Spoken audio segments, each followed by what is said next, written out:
Good evening and welcome back to Almighty Sleep.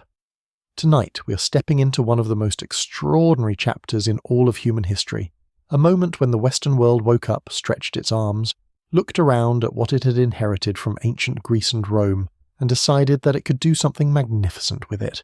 The Renaissance, a word that simply means rebirth, yet contained within it the seeds of modern science, modern art, modern politics, and the modern self.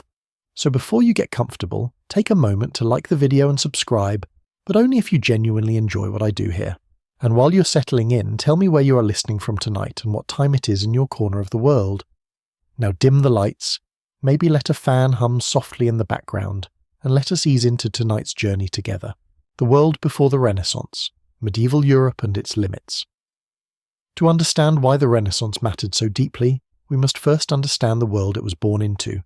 And that world, for all its beauty and faith and genuine human warmth, was one that had quietly accepted certain limits. Not because the people living in it were foolish, they were not, but because the structures that surrounded them, the church, the feudal order, the inherited frameworks of thought, had drawn the boundaries of what was possible to imagine, and for centuries those boundaries held. Medieval Europe was a world organized around two great pillars, faith and hierarchy. The church stood at the center of intellectual life, not as a villain in this story, but as the primary institution through which knowledge was preserved, debated, and transmitted. Monasteries copied ancient manuscripts. Cathedral schools taught logic and theology. The great universities of Bologna, Paris, and Oxford were founded in the medieval period, places of genuine learning and serious inquiry. This is worth saying clearly because the popular image of the Middle Ages as 1,000 years of ignorance and mud is frankly not quite fair. And yet there were limits. The dominant intellectual tradition of medieval Europe was scholasticism, a rigorous system of reasoning that sought to reconcile ancient philosophy, particularly Aristotle, with Christian theology. Scholars debated with extraordinary precision and care, but the questions they asked, and the questions they were permitted to ask, tended to circle back to theological concerns. What is the nature of God? How does divine grace operate? What is the proper relationship between faith and reason? These were not small questions, but they left a great many other questions about the natural world, about human experience, about the body and the emotions and the pursuit of beauty, somewhat underexplored. Art in the medieval period reflected this orientation. Byzantine and Romanesque art was gorgeous in its own way, golden and luminous and deeply spiritual. Figures in paintings were not quite human in the way we recognize today. They were symbolic. A Christ figure was larger than the surrounding apostles, not because he was taller, but because he was more important. Background space was flattened into gold. Faces were serene and stylized. The goal was not to depict the world as it appeared to the eye, but to gesture toward the world as it existed in the divine imagination. This was intentional and coherent, but it did mean that the study of the human body, the portrayal of emotion, the rendering of a landscape that looked like an actual landscape, these were not priorities. The visual world was pointing upward, toward heaven, not outward, toward the specific gravity of everyday human experience. Daily life for most people in medieval Europe was structured by the agricultural calendar, by the rhythms of the church year, and by the social fact of feudalism. Lords held land. Peasants worked it. Kings sat above the lords in theory, though often struggled to maintain authority in practice. The nobility fought wars. The clergy prayed and administered and debated. Merchants occupied an uncertain middle space, necessary but not entirely respectable in a theology that was somewhat suspicious of profit for its own sake. And then there was the plague. Between 1347 and 1351, the Black Death swept across Europe with catastrophic force. It killed somewhere between a third and half of the entire population of the continent. Entire villages vanished. Cities were hollowed out. The social fabric tore in ways that took generations to repair. Priests died alongside their parishioners, which was deeply unsettling in a world where the church was supposed to be the mediating institution between humanity and divine judgment. If God's representatives on earth were dying in the streets alongside everyone else, what did that mean? The plague shook the foundations of medieval certainty. It did not create the Renaissance on its own, but it loosened something. It reminded people with brutal efficiency that human life was fragile and short and specific, that this body, this particular person, had a life to live and a limited time to live it. Some historians argue that this renewed awareness of individual mortality helped shift European culture toward a greater interest in the individual human experience. In the face of death on that scale, perhaps human life itself deserved closer attention. The decades following the plague were also marked by other forms of upheaval. The Great Schism of the Western Church, which lasted from 1378 to 1417, saw competing popes in Rome and Avignon simultaneously claiming authority. The 100 Years' War between England and France ground on across the 14th and 15th centuries. The Byzantine Empire, the last remnant of the Roman world in the east, was under increasing pressure from the Ottoman Turks and would fall in 1453. The world of medieval Europe was not static. It was not a world without thought or beauty or human striving. But it was a world that was, by the early 15th century, under enormous pressure from multiple directions at once. And pressure, as history repeatedly demonstrates, is often exactly what precedes transformation. The Renaissance did not arrive like a lightning bolt. It arrived like a gradual brightening, first visible in one corner of the map, in the sun-drenched cities of northern Italy, where the conditions for something extraordinary had been quietly assembling themselves for over a century. Italy's city-states and the conditions for genius. If you wanted to design a laboratory for the Renaissance, you might struggle to improve on 14th and 15th century northern Italy, not because there was something magically superior about Italians as a people. History is full of moments when extraordinary things happened in specific places for specific reasons, and the reasons are always more interesting than any theory of innate national genius. What made northern Italy the birthplace of the Renaissance was not blood or soil in any mystical sense. It was a very particular combination of political, economic, cultural, and geographic conditions that had assembled themselves over the course of roughly a century into an environment where new ideas could not only survive but flourish with extraordinary speed and intensity. The conditions were, in retrospect, almost suspiciously perfect, almost as if history occasionally decides to run an experiment and wants to give it every possible advantage. Start with the political map because it is genuinely unusual, and its unusualness mattered enormously.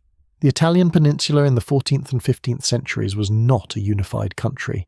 That would not happen until the 19th century, and even then it was a complicated and contested process.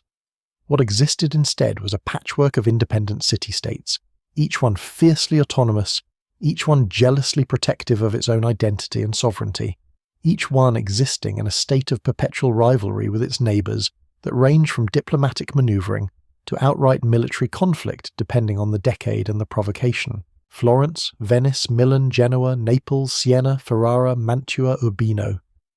These were not simply towns of varying size, they were worlds unto themselves, each with its own government and its own legal system, its own currency, its own patron saints, its own traditions of civic pride, and its own deeply held conviction that it was, on balance, superior to the city on the other side of the hill. This situation was, from a certain angle, chaotic and inefficient, and frequently violent. The Italian wars that eventually engulfed the peninsula in the late 15th and 16th centuries were in part a consequence of this fragmentation.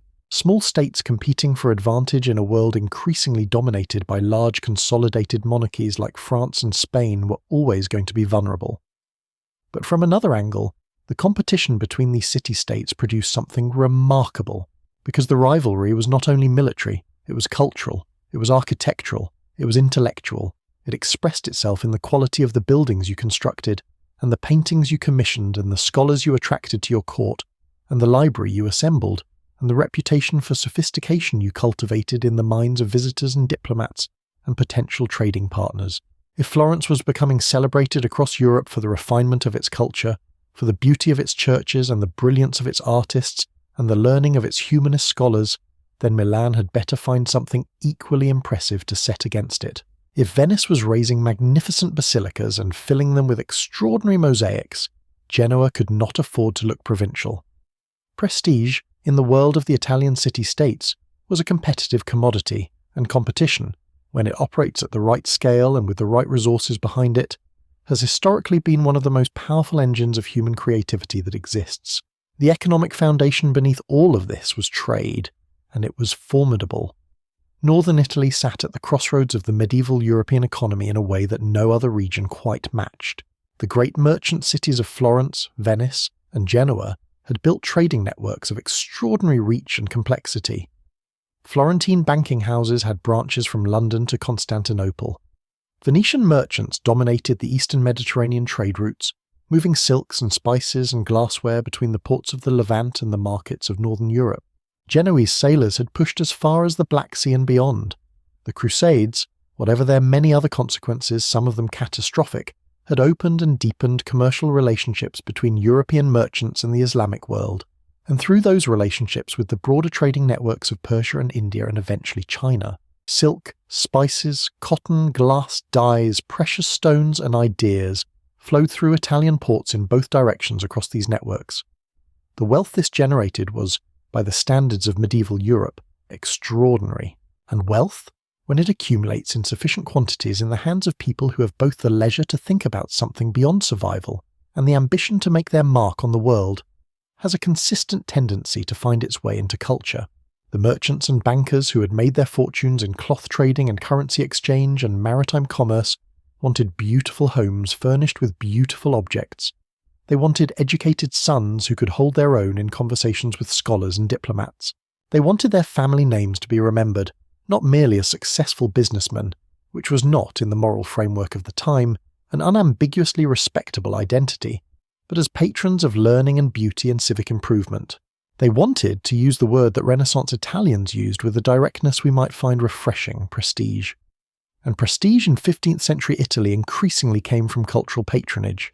Patronage was the engine that drove the Renaissance in its early and middle phases, and it is worth understanding how it actually worked, because it was not quite the simple relationship between wealthy benefactor and grateful artist that it is sometimes portrayed as. Artists in this period did not, in general, create work from pure personal inspiration and then attempt to find buyers for it afterward. They worked on commission for specific patrons who had specific needs and specific intentions. A wealthy merchant might commission an altarpiece for his family chapel, a painting of the Madonna and Child that would simultaneously express his genuine piety and, not entirely coincidentally, announce his prosperity and cultural refinement to everyone who worshipped in that chapel. A prince might commission a cycle of frescoes for his palace that celebrated his family's history and lineage, while demonstrating to visiting dignitaries that his court was a place of genuine sophistication. A guild, one of the powerful trade associations that structured the economic and civic life of Italian cities, might pay for a bronze statue for the exterior of a public building as a collective statement of professional pride and civic identity. This system meant that the relationship between artist and patron was intimate and consequential, and sometimes tense, because the patron had opinions and the artist had standards, and these did not always align. But it also meant that as patrons grew more ambitious and more educated, as they travelled more and read more and encountered the physical remains of classical antiquity more directly, and developed more refined aesthetic judgments, the demands they placed on artists grew correspondingly more sophisticated. The competition between patrons drove the competition between artists, and the result was a sustained upward pressure on quality and ambition that lasted for well over a century. The physical presence of classical antiquity in the Italian landscape was another condition that distinguished northern Italy from everywhere else in Europe in ways that mattered deeply for the Renaissance project. Roman ruins were not exotic curiosities that required a special journey to encounter. They were part of the ordinary landscape. The Pantheon still stood in Rome, its dome intact, its interior still overwhelming in scale and geometric perfection. Aqueducts still arched across the countryside of Lazio and Campania. Ancient sculptures and inscriptions and architectural fragments were constantly turning up in building sites and fields and riverbanks. Roman roads still carried traffic. For Italian intellectuals and artists, the ancient world was not a distant and imagined golden age accessible only through texts. It was a physical, sensory, touchable presence, weathered and fragmentary and in many places ruinous, but unmistakably real. You could stand next to it. You could measure it. You could draw it. You could put your hand on the stone that Roman hands had cut. This mattered because it gave the humanist project of recovering ancient wisdom a concreteness and an immediacy that pure textual scholarship could not have sustained on its own. The scholars who loved Cicero were surrounded by the physical artifacts of the world Cicero had inhabited. The architects who wanted to understand classical building could study actual classical buildings, rather than relying entirely on the descriptions in Vitruvius. The sculptors who wanted to understand how ancient artists had depicted the human body had ancient sculptures to study directly. The ancient world was not only an intellectual reference, it was a neighbour. And then, in 1453, an event occurred that accelerated the intellectual dimensions of this encounter with dramatic force. The Ottoman Turks under Sultan Mehmed II captured Constantinople, the city that had served as the capital of the Byzantine Empire and the living continuation of the Eastern Roman tradition for over 1,000 years. It was one of the most seismic events of the 15th century, mourned across Christian Europe and celebrated in the Islamic world, and its consequences for the Renaissance were immediate and substantial. Byzantine scholars, many of them carrying manuscripts of ancient Greek texts that existed in no copies anywhere in Western Europe, fled westward. They settled in Venice, in Florence, in Rome, in the Italian university cities, bringing with them not only irreplaceable books but the ability to read them fluently. They brought a deeper and more direct knowledge of ancient Greek philosophy and literature than Western Europe had possessed in centuries. The complete works of Plato, known in the medieval West only partially and through indirect transmission, arrived in more complete and more accurate form. Greek language scholarship blossomed. The intellectual resources available to Italian humanists expanded with a rapidity that would not have been possible without this infusion of Byzantine learning. The fall of an empire contributed, in ways no one planned, to the rise of a new cultural world. The social character of the Italian city-states added one final ingredient to this already rich mixture. These were not, it must be said, egalitarian societies. Poverty was real and grinding, and the gap between the wealthy merchant elite and the labouring poor was wide and largely fixed. But compared to the feudal societies of Northern Europe, where birth determined almost everything, and the idea of a craftsman's son rising to the court of a prince through talent alone was essentially fantasy, the commercial city-states offered a somewhat unusual degree of social mobility. In a world organised around trade and banking rather than inherited land, talent and shrewdness and hard work could, within limits, move a person upward, not easily and not without obstacles, and not all the way to the top. But enough that the possibility existed and was visible and was occasionally realised. This created a social layer that was neither traditional nobility nor peasantry, the large and growing and culturally ambitious merchant class, a group of people who were educated, curious, financially comfortable, and looking for ways to understand and express their sense of themselves and their place in the world. They were exactly the kind of people who read humanist texts and commissioned portraits and argued about Plato over dinner, and wanted their children to study rhetoric and history alongside accounting.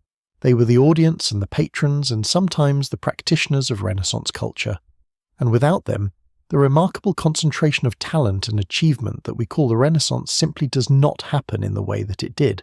All of these conditions together, the competitive energy of the city-states, the wealth generated by trade, the culture of ambitious patronage, the physical proximity of ancient Rome, the sudden influx of Byzantine scholarship, the social dynamism of the merchant class, created something that had not quite existed before in human history, an environment in which a young person of genuine talent, born perhaps to a modest family in a provincial town, might find their way through skill and determination to the workshops of great painters, the libraries of great scholars, the courts of princes who were genuinely interested in what they had to offer, an environment in which excellence was recognised and rewarded across a surprisingly wide social range, an environment in which the question of what human beings were truly capable of had become, for the first time in a very long time, genuinely and urgently interesting to a large number of people with the resources to pursue an answer.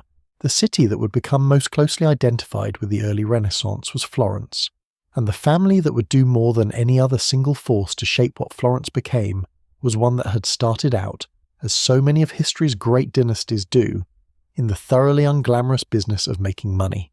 The Medici, bankers, patrons, and kingmakers.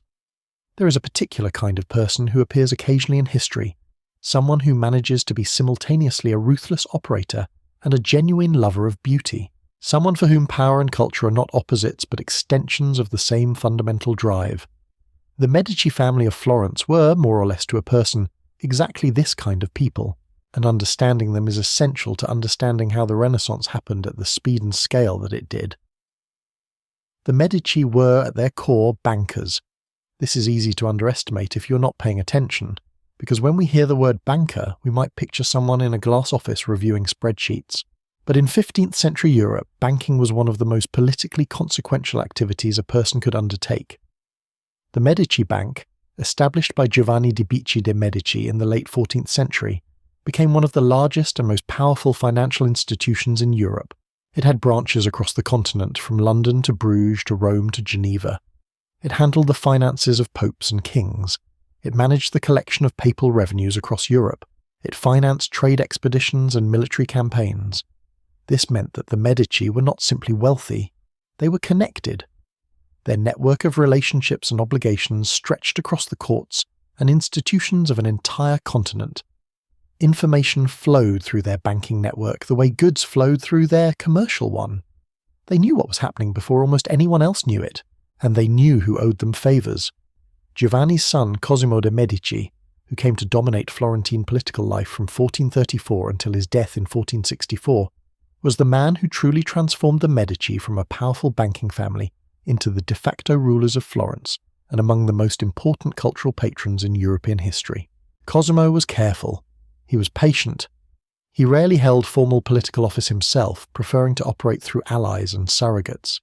He understood that in a republic that was deeply suspicious of anyone who appeared to be accumulating too much power, the safest strategy was to appear not to be accumulating power at all while quietly accumulating it.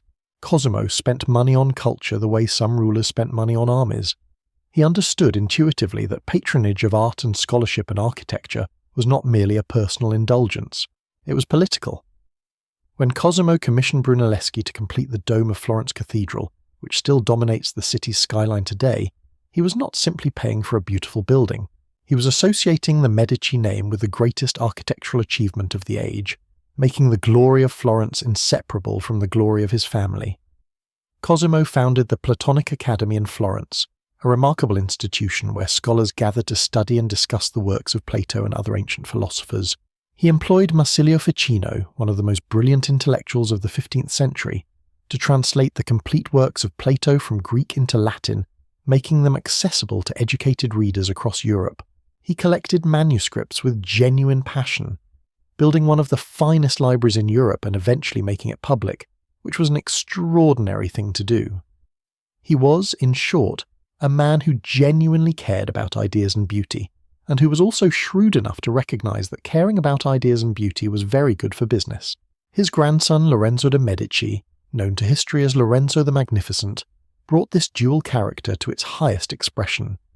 Lorenzo ruled Florence from 1469 until his death in 1492, and his reign coincided with what many consider the high watermark of the early Renaissance. He was a poet of genuine talent, a collector of antiquities, a philosopher in his own right, and a political operator of extraordinary skill. He was also, it must be said, not always a particularly good banker. The Medici Bank went into decline during his reign, partly because Lorenzo was simply more interested in politics and culture than in the careful management of financial risk. Lorenzo kept around him a circle that reads like a who's who of Renaissance genius. The philosopher Pico della Mirandola, who wrote the Oration on the Dignity of Man, sometimes called the Manifesto of the Renaissance. The poet Poliziano, the painter Botticelli, the young sculptor Michelangelo, who came to live in the Medici household as a teenager and dined at Lorenzo's table alongside philosophers and poets. The sheer concentration of talent gathered around this one family in this one city over these few decades is almost difficult to believe. It feels like it should be the plot of a novel. Lorenzo managed the delicate balance of Florentine politics with remarkable skill. He survived the Pazzi conspiracy of 1478, in which members of a rival banking family attempted to assassinate both Lorenzo and his brother Giuliano during High Mass in the cathedral. Giuliano was killed. Lorenzo escaped wounded. The conspirators were hunted down and executed with a speed that made clear that Lorenzo was not someone who responded to existential threats with philosophical detachment. But the Medici were not the only patrons who mattered. In Venice, wealthy merchant families supported painters like Giovanni Bellini and later Titian. In Milan, the Sforza family maintained a brilliant court that attracted, among others, Leonardo da Vinci, who would spend nearly 2 decades there. In Mantua, the Gonzaga family employed the painter Andrea Mantegna and collected ancient sculpture with scholarly intensity. In Urbino, Federico da Montefeltro, that remarkable figure who was simultaneously a soldier of fortune and one of the most refined humanist princes of the age, built a palace that Baldassare Castiglione would later use as the setting for his famous book, The Book of the Courtier, which essentially defined the Renaissance ideal of the educated, accomplished, graceful human being. What these patrons shared was not simply money, though they needed money. They shared an aspiration. They wanted to be the kind of person who had Leonardo working in their court, who had Michelangelo carving marble in their gardens, who could discuss Plato at dinner with genuine knowledge. The Renaissance was, among other things, a culture that made sophistication aspirational in a new way. And the patrons who funded it were not passive consumers. They were active participants in shaping what it meant. The relationship between the Medici and their artists was complex. It was not simply the relationship between employer and employee, though it was partly that. It was also a relationship of genuine intellectual and aesthetic engagement. Lorenzo de' Medici did not commission a painting the way you might order furniture. He discussed subjects, he suggested themes, he debated interpretations. The art that emerged from this environment bore the marks of these conversations. When Cosimo de' Medici died in 1464, the people of Florence gave him the title Pater Patriae, Father of the Fatherland. It was the highest honour a private citizen of the Republic could receive.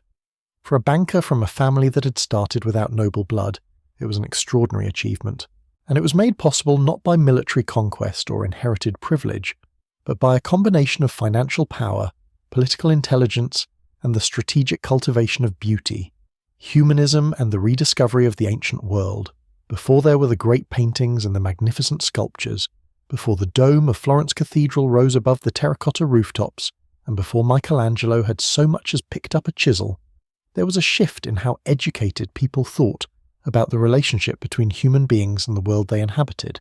This shift was quieter than a painting. It did not hang on a wall or stand in a piazza where passers-by could stop and stare. It lived in libraries and letters and late-night conversations between scholars who were increasingly convinced that something important had been lost and that recovering it mattered enormously. This shift had a name: humanism. And it is perhaps the single most important intellectual development of the entire Renaissance, even though it is consistently the one that gets the least exciting treatment in documentaries, the one that makes people's eyes drift toward the window while they wait for someone to mention Leonardo again. Bear with me, because this matters more than you might think, and I promise it is more interesting than it sounds. The first thing to say about Renaissance humanism, and this cannot be said clearly enough, is what it was not. It was not a rejection of religion. It was not atheism in disguise. It was not a conspiracy of clever Italians to undermine the church while appearing to attend Mass. Almost every humanist scholar of the Renaissance was a devout Christian, often deeply and genuinely so. Petrarch, whom we will get to in a moment, agonized over his spiritual life with an intensity that would exhaust most modern people. Pico della Mirandola died preparing to join a Dominican order. Erasmus remained a committed, if critical, Catholic throughout a life spent pointing out the Church's failings with considerable enthusiasm. These were not people who had abandoned faith. They were people who had a complicated and generative relationship with it. What humanism actually represented was a reorientation of scholarly attention, a shift in where educated people directed their intellectual energy and curiosity, rather than focusing exclusively on theological questions, on the nature of divine grace and the proper understanding of Scripture and the logical structure of Christian doctrine. Humanist scholars became passionately, sometimes obsessively, interested in the literature, philosophy, history, rhetoric, and art of classical antiquity. Particularly ancient Greece and Rome, they gave this interest a name, the Studia Humanitatis, the studies of humanity.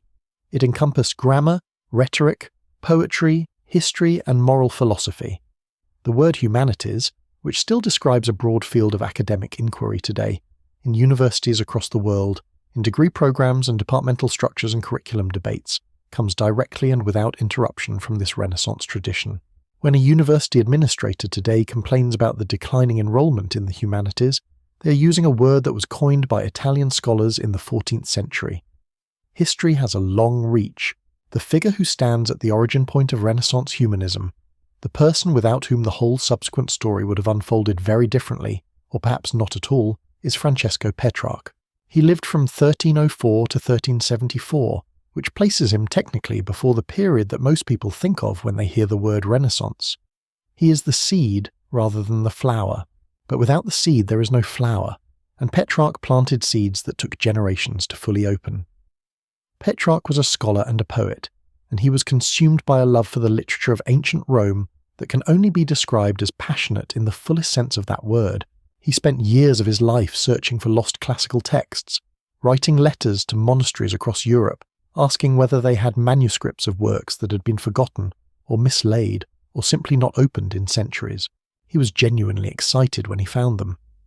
When he discovered a collection of Cicero's letters in Verona in 1345, letters in which Cicero wrote about his own political struggles and personal anxieties with a directness and intimacy that the medieval tradition had not preserved, Petrarch was moved to write Cicero a letter in return, addressing a man who had been dead for 1400 years as though he were a disappointing but beloved friend.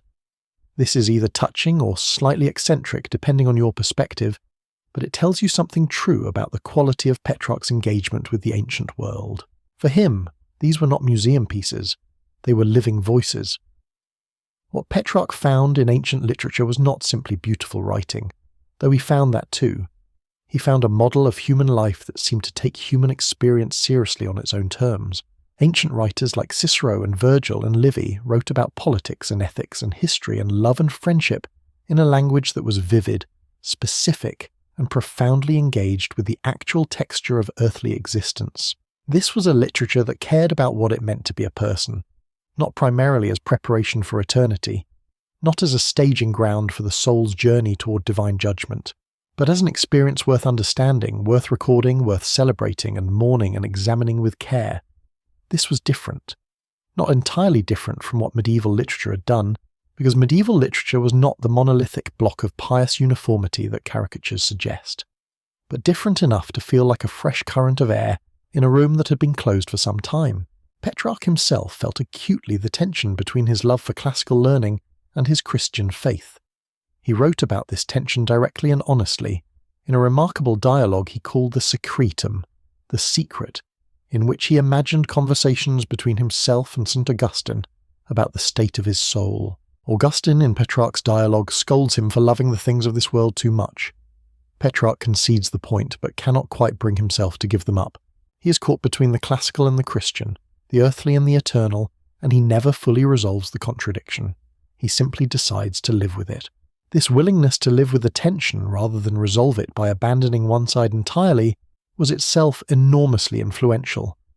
What Petrarch was implicitly arguing was that classical wisdom and Christian faith were not mutually exclusive, that the study of Cicero and the study of Augustine could both be part of a complete and fully examined intellectual life, that human learning and human achievement were not inherently opposed to religious devotion, but could enrich and deepen it.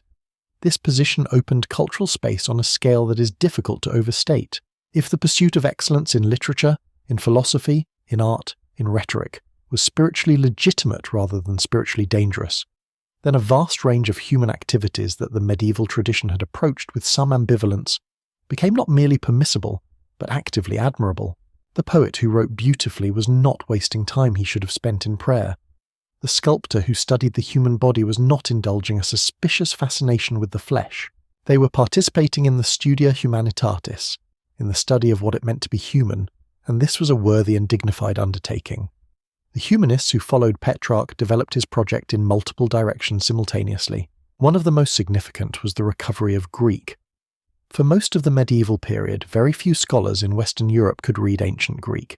They knew Aristotle primarily through Latin translations, often made from Arabic translations of Greek originals, which is several layers of mediation from the source. They had almost no direct access to Plato, to Homer, to the Greek tragedians, to Thucydides or Herodotus. The Greek half of classical antiquity was essentially unavailable to them. In the course of the 15th century, this changed dramatically. Greek scholars, some of them refugees from the Byzantine world, whose capital Constantinople fell to the Ottoman Turks in 1453, arrived in Italy bringing manuscripts and the ability to read them. Italian humanists learned Greek with enormous enthusiasm. The Platonic Academy that Cosimo de' Medici funded in Florence was devoted specifically to the study and translation of Plato, whose complete works were largely unknown in the medieval West. Marsilio Ficino, the brilliant scholar Cosimo employed, translated the complete Plato into Latin, making him available to educated readers across Europe for the first time. The intellectual world of Western Europe expanded dramatically, and it expanded specifically in the direction of ancient human achievement. The humanists also developed something that we might call, with the benefit of hindsight, historical consciousness in a genuinely new form. They began to recognize and to think carefully about the implications of recognizing that the ancient world and the medieval world were different worlds, separated not just by time but by assumptions, values, and ways of understanding human experience. This seems obvious to us. Of course, Julius Caesar did not dress like a medieval knight. Of course, the ancient Romans had different ideas about politics and religion and the proper conduct of daily life than a 14th century Florentine merchant. But it was not obvious at the time, or rather it was not something that people had developed a systematic habit of thinking about. Medieval artists depicted Julius Caesar in contemporary armour because they had no strong framework for thinking about historical difference. The past was continuous with the present in their imaginative world. Humanist scholars began to break this continuity, to insist that ancient sources had to be understood in their own context, for their own audiences, in their own historical moment. What did Cicero mean, specifically, to a Roman reader in the 1st century before the Common Era? How does that differ from what he might mean to a Florentine reader in the 15th century? These questions sound like the beginning of modern scholarship, and they are essentially exactly that. This method, which scholars call philology, produced some genuinely startling results.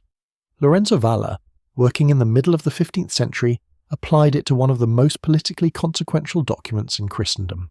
The Donation of Constantine was a text that purported to record the Roman Emperor Constantine's grant of authority over the entire Western Roman Empire to the papacy.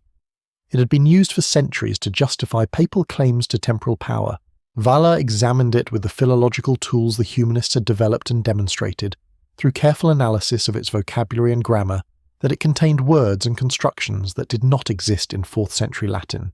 The document was a forgery, probably produced several centuries after the date it claimed. The Church was not pleased, but the method was sound and its implications were considerable.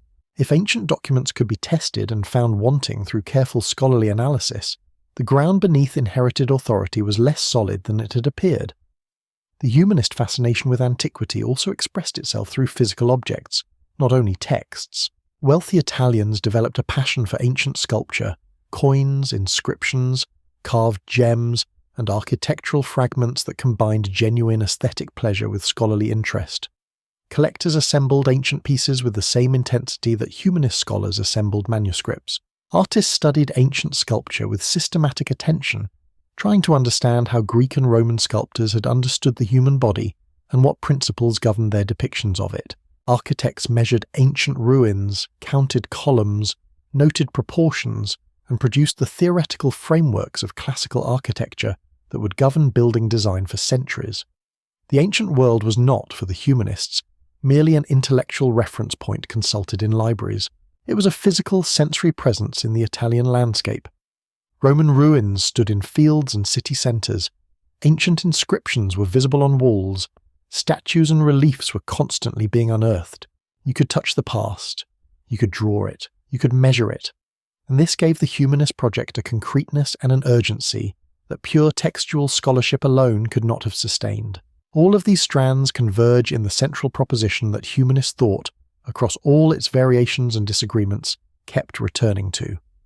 A new and emphatic assertion of the dignity and the potential of human beings. The ancient philosopher Protagoras had said that man is the measure of all things, and this phrase became something close to a motto. But the humanist who expressed the idea most memorably and most radically was Pico della Mirandola, a young Florentine philosopher of astonishing brilliance who died at 31, which is another entry in the long and dispiriting list of Renaissance geniuses who left before they had finished. Pico's oration on the dignity of man, written in 1486, opens with an extraordinary scene. God has just finished creating the world and all its creatures. Every other creature has been given a fixed nature, a defined role, a particular set of capacities suited to its place in the order of things. But then God turns to Adam and says something remarkable. You alone have no fixed nature. You are not confined by any particular form. You can choose what to become. You can sink toward the lower orders, toward the purely animal, or you can rise toward the divine. The choice is yours. This capacity for self-determination, for self-creation in a profound sense, is what makes humanity unique and uniquely dignified. This was a genuinely radical idea, and it is worth sitting with for a moment. It was not atheism. God is still there, still the creator, still the source of all being, but the human being's place within the divine order has been redrawn. Not a creature with a fixed function in a cosmic hierarchy, but a being of open possibility, not defined by birth or station or the role the medieval social order assigned, but capable of choosing its own direction and achieving its own excellence. This repositioning of the human being, this new emphasis on individual dignity, individual capacity, individual potential, was the philosophical engine of the Renaissance. It is what made the artist's pursuit of perfection spiritually meaningful rather than vain. It is what made the scholar's recovery of ancient wisdom a noble calling rather than a distraction. It is what made the portrait a serious genre rather than a vanity. And its consequences rippled outward through every domain of human activity, from the way painters depicted faces to the way philosophers thought about government, to the way scientists began to look at the natural world. The shift had a name, humanism, and it changed everything. The artists, Botticelli, Leonardo, and the birth of a new vision. It is one thing to talk about intellectual shifts and philosophical frameworks. It is another thing to stand in front of Botticelli's Birth of Venus and feel something happen in your chest. The Renaissance produced ideas, but it also produced objects of such extraordinary beauty that they have never quite left the human imagination. Let us talk about the artists. The transformation of European painting in the 15th century is one of the most remarkable developments in the history of art. It happened with a speed that, when you consider what came before and what came after, seems almost implausible. Within the span of roughly a century, painting moved from the flat, gold-backed, symbolically organized images of the medieval tradition to works of such lifelike depth, emotional complexity, and technical mastery that they remain benchmarks of human achievement. The first architect of this transformation was not a painter at all, but a sculptor and architect. Filippo Brunelleschi, working in Florence in the early decades of the 15th century, developed a rigorous mathematical system for depicting three-dimensional space on a flat surface. This was linear perspective, and it changed everything. The rules of perspective allowed a painter to create the convincing illusion of depth, of a space that receded into the distance in accordance with precise geometric relationships. Suddenly paintings could have backgrounds that looked like actual backgrounds, rooms that looked like actual rooms, landscapes that had genuine spatial logic.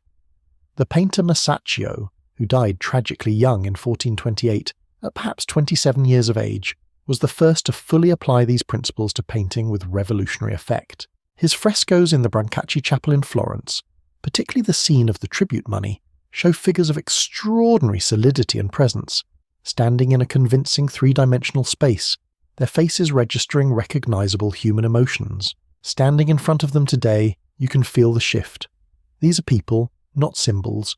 They have weight and shadow and individuality. What followed was a century of accelerating technical development and expanding ambition. Painters learned to use light and shadow, what the Italians called chiaroscuro, to model form in ways that created a sense of volume and solidity. They studied anatomy to understand how the body worked beneath the surface of the skin. They experimented with colour, with composition, with the rendering of texture and material and atmosphere. The human face became a site of intense artistic attention. Portraits became one of the great genres of Renaissance painting, precisely because the humanist culture valued the individual human being as a subject worth depicting in all their particularity. Sandro Botticelli, who worked primarily for the Medici circle in the latter half of the 15th century, represents one of the most distinctive voices of the early Renaissance. His two great mythological paintings, the Primavera and the Birth of Venus, painted in the 1480s, remain among the most recognizable works in the history of Western art. And they are remarkable partly for what they are not. They are not Christian subjects. They are pagan, classical, frankly sensual images of ancient mythology. The Venus rising from the sea is a nude female figure of extraordinary grace, depicted with a kind of reverent attention that would have been unthinkable a century earlier. This was possible because humanist culture had created an intellectual framework in which ancient mythology could be interpreted as containing hidden spiritual truths, as allegorical expressions of Neoplatonic ideas about love, beauty, and the soul. It was, frankly, a somewhat convenient intellectual move, but it worked, and it opened the world of classical mythology, with all its richness and physical beauty and dramatic power, to artistic exploration. And then there was Leonardo. Leonardo da Vinci was born in 1452 in the Tuscan town of Vinci, the illegitimate son of a notary and a peasant woman. His particular genius was not simply that he was a brilliant painter, though he was. It was that he was incapable of approaching anything without wanting to understand it completely. He was a painter and a sculptor and an architect and an engineer and an anatomist and a botanist and a geologist and a musician. He designed flying machines and underwater vessels and did elaborate military fortifications. He filled notebooks with observations about the movement of water and the structure of the eye and the way light falls on curved surfaces. He dissected human corpses, perhaps 30 or more of them over his lifetime, and made anatomical drawings of such accuracy and beauty that they remain the standard reference for medical illustration for generations. Leonardo's most famous paintings, The Last Supper, the Mona Lisa, the Virgin of the Rocks, are remarkable not just for their technical accomplishment, but for the depth of psychological engagement they contain. The Last Supper, painted between 1495 and 1498 on the wall of a Milan dining hall, depicts the moment when Christ announces that one of his disciples will betray him. What Leonardo achieved in that composition is the rendering of 12 simultaneously individual emotional responses to a single shattering piece of news. Each figure is distinct. Each face registers something specific and human and true. It is a painting about psychology as much as it is about theology. The Mona Lisa, that small panel painting of a Florentine woman with a landscape behind her, that shifts and fades into atmospheric distance, has generated more words of analysis than almost any object in human history. Part of its power lies in the technique of sfumato, Leonardo's method of blurring edges and transitions, so that forms seem to emerge from shadow rather than being delineated by crisp outlines. This creates an almost uncanny sense of life. The figure breathes. The expression shifts depending on where you look. It is a portrait of a specific human being that somehow captures something universal about human inner life. Leonardo was also a man who finished very little. He would describe this as a problem of perfectionism, of always seeing more that could be done. His patrons found it maddening, and honestly, fair enough. He left dozens of major projects incomplete. But the notebooks he filled across his lifetime, tens of thousands of pages, constitute one of the most extraordinary records of a single human mind in the history of the species. He lived and worked in Florence, then Milan, then briefly Rome, then finally France, where he died in 1519 in the service of King Francis I. Francis, it is said, held Leonardo as he died. Whether that is entirely true is uncertain, but it captures something real about how the French king felt about the old man he had persuaded to come north. He called Leonardo the greatest painter in the world. He was, by most reckonings, not wrong. Michelangelo, the reluctant genius. If Leonardo represented the Renaissance ideal of the universal man, the person of limitless curiosity engaged with every domain of human knowledge, Michelangelo Buonarroti represented something different and in some ways even more intense. A man of singular, overwhelming, almost terrifying creative power, focused with the concentration of a laser on the questions of form and beauty and spiritual truth that consumed him entirely. Michelangelo was born in 1475 in a small town near Arezzo in Tuscany. His family was minor nobility, which was just distinguished enough to make his father deeply uncomfortable about the idea of his son becoming an artist, a profession that was, in the social hierarchy of the time, closer to skilled labourer than to gentleman. His father apparently beat him when he announced his intention to study painting. This did not dissuade him. Almost nothing dissuaded Michelangelo once he had decided on a course of action. Stubbornness was, if we are being honest, one of his defining qualities, alongside genius and a tendency toward profound personal misery, which he seems to have cultivated almost as a spiritual discipline. He entered the workshop of the painter Ghirlandaio as a teenager, and showed such talent that Ghirlandaio reportedly said, later, and perhaps with some bitterness, that he had nothing left to teach the boy. He came to the attention of Lorenzo de' Medici, who recognized his gifts and brought him into the Medici household, where he spent his formative years studying ancient sculpture in the Medici gardens and dining with philosophers and poets. This environment shaped him profoundly. He absorbed the Neoplatonic ideas that circulated in Lorenzo's circle, and they stayed with him for the rest of his life. Michelangelo's first major public success came with the Pietà. Carved when he was in his early 20s and still in Rome, it depicts the Virgin Mary holding the body of the dead Christ in her lap after the crucifixion. The tenderness of the composition and the almost impossibly perfect surface of the marble, still gleaming and smooth today, caused a sensation. People who saw it refused to believe it had been made by such a young man. The story goes that Michelangelo, hearing this, crept back into the basilica at night and carved his name across the sash on Mary's chest. It is the only work he ever signed, and as acts of artistic vanity go, it has a certain magnificent justification. But it was the David, completed in 1504, that announced with complete and overwhelming clarity that Italian sculpture had found its greatest master. The David stands over 5 meters tall in the original marble. It depicts the biblical hero at the moment before his confrontation with Goliath, not triumphant but poised, tense, watchful. The figure's right hand hangs slightly enlarged at his side, the veins and tendons visible, the tension of readiness running through the entire body. The face is concentrated, the eyes slightly too large, almost electric. It is a figure of such presence that encountering it for the first time remains a genuinely physical experience. The David was intended as a civic symbol for Florence, and it read that way immediately. Florence, small and surrounded by more powerful rivals like David before Goliath. The message was deliberate and it landed, and then there was the Sistine Chapel. Pope Julius II, one of the most formidable figures to sit on the papal throne in the Renaissance period, decided in 1508 that he wanted Michelangelo to paint the ceiling of the Sistine Chapel.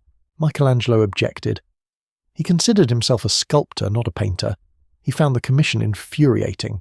He and Julius argued constantly with a ferocity that apparently required both men to resist the temptation to throw things at each other. Michelangelo threatened to quit. Julius threatened consequences that Michelangelo apparently took seriously enough to stay. What Michelangelo produced over the next 4 years, lying on scaffolding in conditions of extraordinary physical discomfort, painting a surface that curved above his head, is the most ambitious single artistic achievement of the Renaissance. The ceiling of the Sistine Chapel covers over 500 square meters. It depicts the 9 scenes from the Book of Genesis, from the creation of the world to the drunkenness of Noah, surrounded by figures of prophets and sibyls and ignudi, and architectural elements painted with such skill that they appear to project into 3-dimensional space. The central image, the creation of Adam, in which God reaches across the void to give life to the first human being, has become perhaps the single most reproduced image in Western art history. What is remarkable about the Sistine ceiling is not just the scale or the technical mastery, extraordinary as those are. It is the quality of emotional and spiritual intensity that runs through every figure. Michelangelo's painted humans have a physical weight and psychological depth that is almost unbearable. The prophet Jeremiah sits slumped in exhaustion that looks like grief. The sibyls twist in postures of such dynamic energy that they seem about to rise from the stone. The figure of God in the creation scenes has a wild force that no previous depiction of the divine had quite captured. Michelangelo came back to the Sistine Chapel decades later, in the 1530s, to paint the Last Judgment on the altar wall. By then he was an old man, and the painting reflects it. The Last Judgment is darker, more turbulent, less confident in its theological framework than the ceiling. The Christ figure at the centre does not radiate serene authority. He looks almost angry, his arm raised not in blessing but in judgment. The figures tumbling toward damnation in the lower right are bodies in agony. The saints surrounding Christ hold the instruments of their martyrdom with a strange, unsettled expression. It is the work of a man who has lived a long time and is not entirely sure that everything is going to be all right. Michelangelo lived until 1564, surviving into the period of the Counter-Reformation, watching the confident humanist world of his youth give way to something more anxious and more controlled. He continued to work, producing architecture, poetry and sculpture of the highest order, well into his 80s. He died just weeks before his 89th birthday. By then, the world he had helped create had already begun to change. He was difficult, he was moody, he was capable of extraordinary cruelty to people who displeased him, and extraordinary tenderness to people he loved. He wrote poetry of genuine beauty. He wrestled with his faith his entire life. He was in short a human being of the full and complicated sort, which is perhaps why his work continues to feel so alive. Raphael and the High Renaissance. If Michelangelo was the tortured genius, the man who wrestled with God and marble and his own impossible standards in equal measure, then Raphael Sanzio was the golden boy. And I mean that entirely as a compliment, because what Raphael achieved in his brief life represents a kind of perfection in painting that has rarely been matched before or since. He died at 37. 37, which is frankly outrageous. The man was just getting started. History has a habit of doing this, of taking the people it can least afford to lose at precisely the moment when their powers are at their fullest, and it is difficult not to feel a certain retrospective indignation on Raphael's behalf. But let us begin at the beginning, because where Raphael came from shaped everything he became. He was born in 1483 in Urbino, a hilltop city in the Marche region of central Italy that punched considerably above its weight in cultural terms. Urbino was the seat of the Montefeltro court, one of the most refined and intellectually distinguished courts of the entire Italian Renaissance. Federico da Montefeltro, the duke who had built the city's remarkable palace, was that rare combination of successful mercenary soldier and genuine humanist patron. His court attracted scholars, architects, painters, and musicians. His library was one of the finest in Italy. His palace, designed with an elegance and a spatial intelligence that still impresses visitors today, was itself a kind of argument about what Renaissance civilization could achieve at its most considered and graceful. Into this environment Raphael was born. His father, Giovanni Santi, was a painter employed at the Montefeltro court, a competent and thoughtful artist who had the great good sense to recognize that his son's gifts were going to far exceed his own. Giovanni wrote poetry as well as painted, and by all accounts he was a man of genuine culture who gave his son early access to the ideas and objects and conversations that surrounded court life in Urbino. Raphael grew up, in other words, not merely in the vicinity of the Renaissance, but inside it, breathing its air from childhood, absorbing its assumptions about beauty and proportion, and the relationship between ancient precedent and present achievement before he was old enough to articulate what he was absorbing. Giovanni died when Raphael was 11. It was the first in a series of early losses that might have derailed a less resilient child, but Raphael was, by every account that has survived, a person of unusual emotional equilibrium. He was talented from childhood, and he was, unlike Michelangelo, apparently genuinely pleasant to be around. I want to pause on this for a moment, because it matters more than it might initially seem. The Renaissance art world was not, broadly speaking, a relaxing social environment. It was populated by people of extreme ambition, considerable ego, and a competitive ferocity that occasionally tipped into actual violence. Benvenuto Cellini, to cite one memorable example, stabbed people with a frequency that suggests he may have had some unresolved emotional material to work through. Leonardo was aloof and secretive. Michelangelo was famously difficult, suspicious, and capable of spectacular rudeness to people who displeased him. Raphael was different. Patrons liked him. Collaborators liked him. He was able to absorb influences and learn from everyone he encountered, without the defensive pride that made so many of his contemporaries reluctant to acknowledge debts or accept criticism. He seems to have moved through the world with a kind of open, generous attentiveness that drew people toward him and that expressed itself directly in the quality of his art. There is a warmth in Raphael's paintings that is not merely a technical achievement. It is a personality trait made visible. After his father's death, Raphael was apprenticed to Pietro Perugino, one of the leading painters of the Umbrian school, working in the city of Perugia. Perugino's style was gentle, harmonious, and suffused with a kind of serene devotional calm that was enormously popular with patrons who wanted religious paintings that soothed rather than unsettled.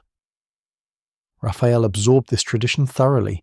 The early works he produced under Perugino's influence show a young painter of remarkable technical facility, but operating within a manner that was, however accomplished, ultimately limited in its ambitions. The decisive expansion came when Raphael went to Florence, probably around 1504. Florence in that period was, in terms of concentrated artistic achievement, the most extraordinary place in the world. Leonardo was there. Michelangelo was there. The cartoon for Michelangelo's Battle of Cassina was being studied by virtually every artist in the city, as though it were a sacred text. The work that these two men were producing represented a level of ambition and achievement that was unlike anything that had preceded it, and Raphael had the intelligence and, crucially, the humility to recognize this immediately. He did not react with defensiveness or resentment. He studied. He looked. He drew after Leonardo's compositions and studied the way Leonardo modelled form with shadow and light. He absorbed from Michelangelo a new understanding of the physical weight and dynamic force that the human body could express. And then he went back to his own work and began the slow, patient process of incorporating what he had learned into a style that was not Leonardo's and was not Michelangelo's, but was something entirely and distinctively his own. The synthesis he achieved, taking the spatial depth and atmospheric subtlety of Leonardo, the physical power and psychological intensity of Michelangelo, and fusing them with the harmonic grace and emotional gentleness of the Umbrian tradition he had inherited from Perugino, was itself a form of genius. Not the genius of pure origination, of creating something from nothing, but the genius of integration, of recognizing what excellence looks like in multiple forms, and understanding how those forms can be combined into something coherent and new. Pope Julius II, the warrior pope, the man who put on armour and personally led troops in battle, and who had already commissioned the Sistine ceiling from a deeply reluctant Michelangelo, summoned Raphael to Rome in 1508. He was given the task of decorating a series of rooms in the Vatican Palace that would serve as the Pope's private apartments. These rooms became known as the Stanze di Raffaello, Raphael's rooms, and they contain some of the most celebrated paintings of the entire Renaissance. The most famous room is the Stanza della Segnatura, and the most famous painting in that room is the School of Athens, a fresco completed around 1511 that depicts the great philosophers of ancient Greece assembled in an idealized classical architectural space of breathtaking scale and grandeur. At the very center of the composition, walking forward together in unhurried discussion, are Plato and Aristotle. Plato points upward, toward the realm of ideal forms that his philosophy prioritized. Aristotle extends his hand outward and downward, palm flat toward the observable world that his philosophy grounded itself in. The contrast of gestures encapsulates an entire philosophical debate with an economy and clarity that is almost miraculous. Around these two central figures, arranged with a compositional intelligence that makes the densely populated space feel open and readable rather than crowded and confusing, are the other great minds of the ancient world. Pythagoras writes in a book in the lower left, surrounded by students. Euclid bends over a geometric diagram in the lower right, a compass in his hand. Diogenes sprawls on the steps with the magnificent indifference of a man who has chosen to live in a barrel, and considers this a reasonable philosophical position. Heraclitus sits alone in the foreground, brooding over a block of stone. And in the background, moving through the arches of the great building, dozens of other figures converse and think and argue and listen. It is a painting about the life of the mind. More than that, it is a painting that embodies a conviction. The humanist conviction that the accumulated wisdom of the ancient world was not a threat to Christian civilization, but its foundation and its ornament. The School of Athens faces directly across the room a fresco of the Disputa, depicting the theologians of the Christian tradition gathered around the mystery of the Eucharist. The two paintings face each other. Ancient philosophy and Christian theology, side by side, equally dignified, equally illuminated. The room is a spatial argument for the compatibility of the classical and the Christian, and it makes that argument with a grace and a luminosity that no verbal formulation could quite match. What makes the School of Athens perfect Renaissance art, in the deepest sense, is not only its technical accomplishment, extraordinary as that is, it is the quality of welcome it extends. It does not intimidate, it invites. It has a clarity and openness and intellectual generosity that makes the viewer feel, even across 5 centuries, that they have been admitted to something rather than excluded from it. That quality of welcome is, I think, Raphael's greatest gift. He made beauty feel approachable. He made excellence feel human. His Madonnas, painted throughout his career in considerable number, are among the most beloved images in the entire history of religious painting. The Sistine Madonna, the Madonna of the Meadow, the Madonna of the Goldfinch, each one finds a slightly different angle on the relationship between mother and child. Each one has a tenderness and a psychological intimacy that makes the figures feel not like holy icons maintaining a reverent distance from the viewer, but like real people caught in a real moment of human connection. The Christ children in Raphael's Madonnas are children, squirming and curious and particular. The virgins are mothers, their attention complete, their love physical and present. The theology is there, but it breathes. He died in 1520, on his 37th birthday, which adds a particular sharpness to the loss. The cause was apparently a fever, possibly related to a bout of excessive celebration that his physician may have inadvertently made worse through enthusiastic but counterproductive treatment, which is the kind of detail that history serves up occasionally as a reminder that the past could be medically quite alarming. Rome was genuinely devastated. His body lay in state in the Vatican. The Pope, Leo X, reportedly wept without restraint. The city mourned as it had mourned few private citizens. He was buried in the Pantheon, the great circular temple of ancient Rome that had been converted into a Christian church in the 7th century. The choice was deliberate and it was perfect.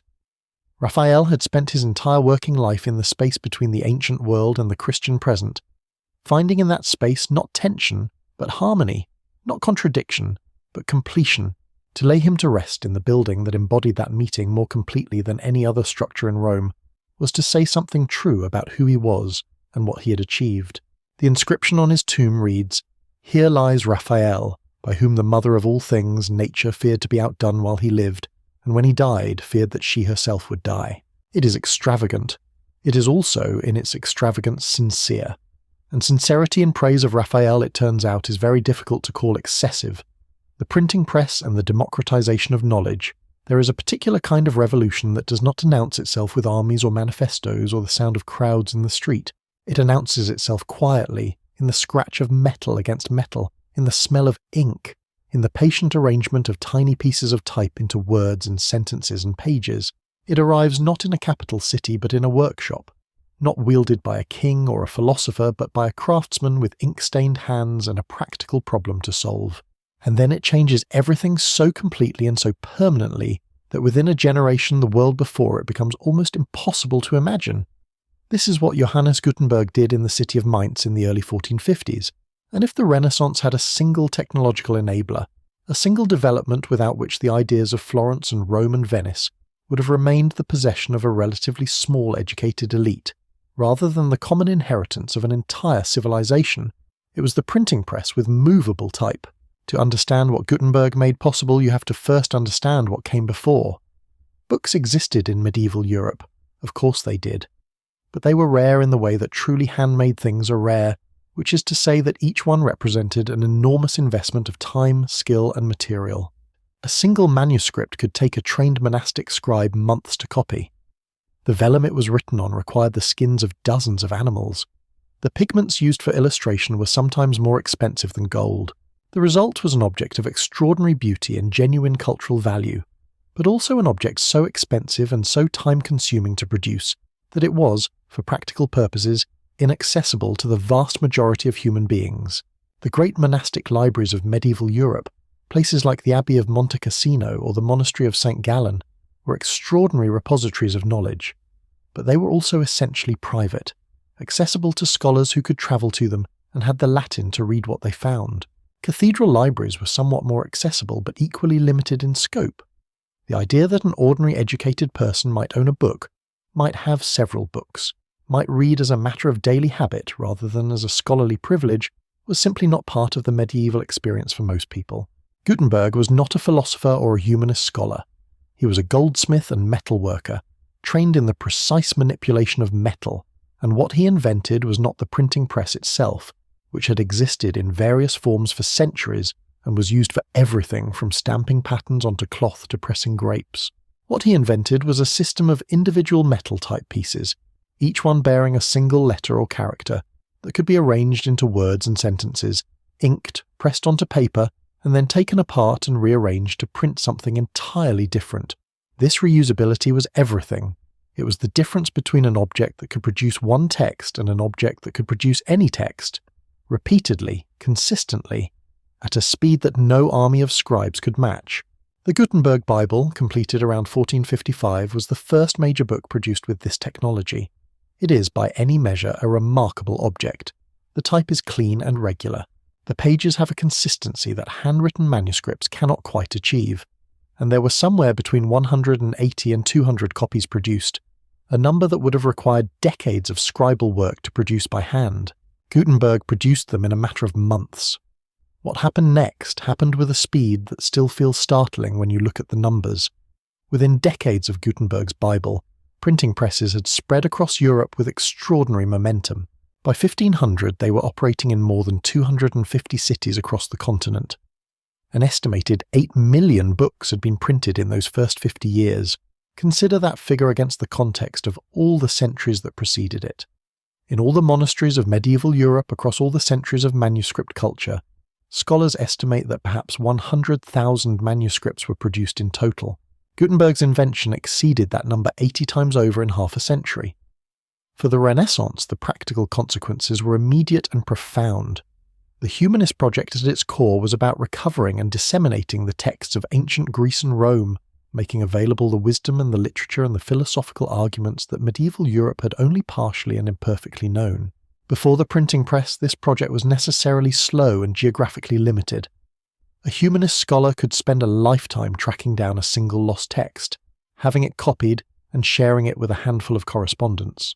The number of people who could engage directly with ancient sources was, despite the genuine enthusiasm of the humanists, relatively small. The press changed this completely. The great Venetian printer Aldus Manutius, working in the last decades of the 15th century and the first decades of the 16th, made it his personal mission to place affordable editions of ancient texts in the hands of readers across Europe. He developed a new typeface, the italic, which he named after his native country, specifically because it allowed more text to fit on a page, which kept the cost of his books down. He printed Aristotle, Plato, Sophocles, Thucydides, Virgil, Horace, Ovid, and dozens of other ancient authors in editions small enough to carry in a coat pocket, and cheap enough for a merchant or a lawyer or a schoolteacher to purchase without financial crisis. The ancient world, which had been the exclusive possession of the very learned and the very wealthy, became something approaching common cultural property. The press also solved a problem that had nothing to do with ancient texts, but everything to do with the spread of Renaissance ideas across geography. A painting could not travel easily, a fresco could not travel at all. It was fixed to its wall, visible only to those who could make the journey to stand before it. But a printed book could be loaded onto a cart or a ship and sent anywhere that trade routes reached.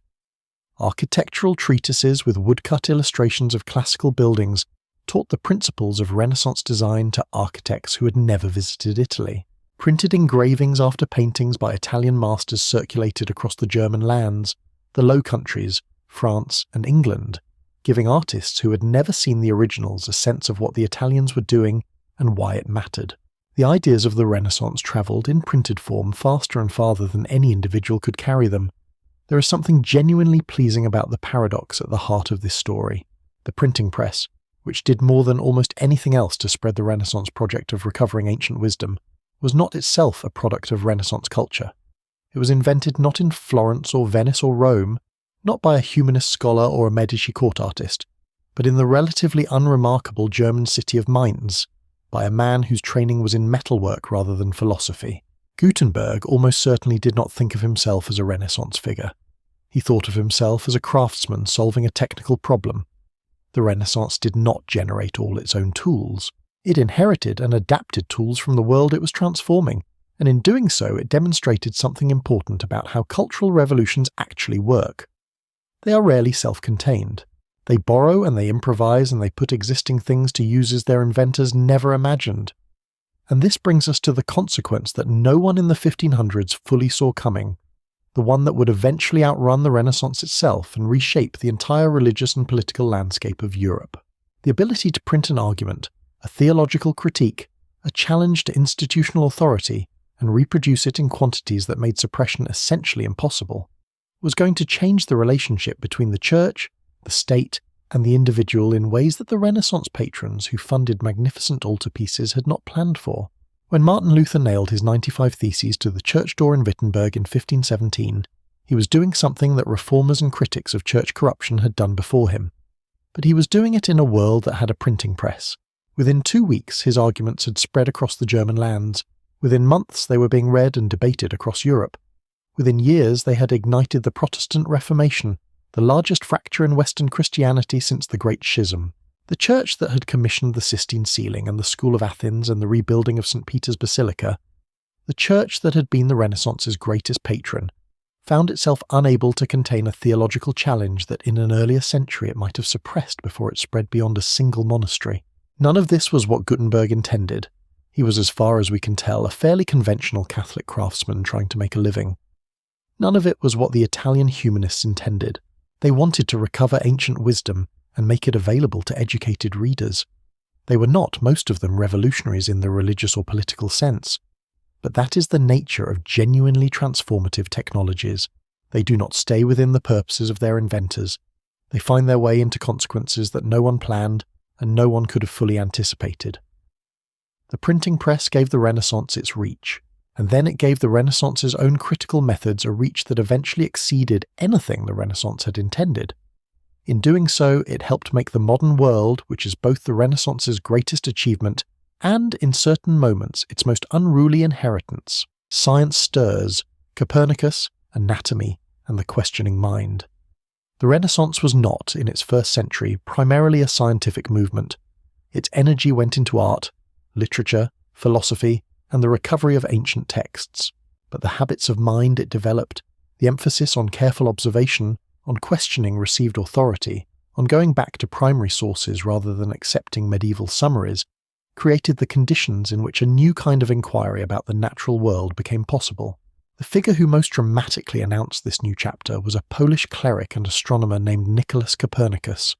Copernicus was born in 1473, studied in Italy, absorbed the humanist culture of the Italian universities, and spent his adult life in administrative and ecclesiastical service in the Polish city of Warmia while pursuing astronomy as a secondary but consuming passion.